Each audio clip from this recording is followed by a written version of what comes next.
It was late on the night of June the 19th, 1978, and the Mann family, Mum, Dad, their two young daughters and an aunt, were driving along this lonely Oxfordshire road near Farringdon when they pulled up and got out to look at a strange light in the sky.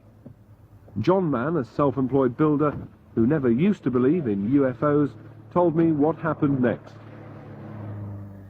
Well, I got out of the car and was about to walk towards this flying saucer that we saw up close, and Gloria, my wife, panicked and told me to get back into the car, which I did, and we drove off. But apparently we found out later that the flying saucer then came out into the road and stopped the car when the whole family got out, and we were surrounded by a mist of light and floated up into the flying saucer.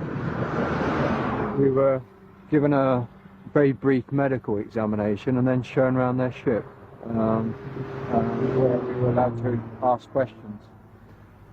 Later, the flying saucer moved to further down the road, approximately about a mile, where we were dropped and put back down, and our car was there waiting for us. Were you able to find out much about them, about what they were doing, why they were here? They told us they were here because their own planet had been destroyed and they are now looking for another planet where they can live. What did they look like, these people from Janos?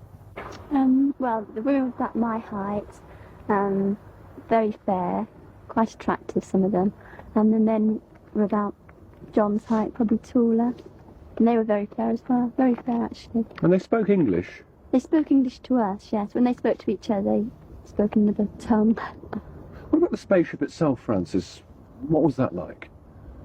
Well, it was very large. We think there's probably 4 stories. We certainly went up some ramps. It was really like being in a submarine, only much larger. Lots of corridors that went round corners. Lots of machinery on the walls, in the medical room particularly, and not so much in the restaurant. There was just the one machine on the wall there where they got drinks and food. Tanya, you were only a little girl at the time. What do you remember of the spaceship? Well, I remember when Mummy had a drink and she said that my feet are like jelly. Oh yes, because I was scared. Because you were only a very little girl at the time, weren't you? Yes. Natasha, what about you? What do you remember about that flying saucer and the people on it? First of all, I remembered Zacchaeus, this lady. She was looking after me and she took me into this room where I saw pictures. These are some drawings that you made about what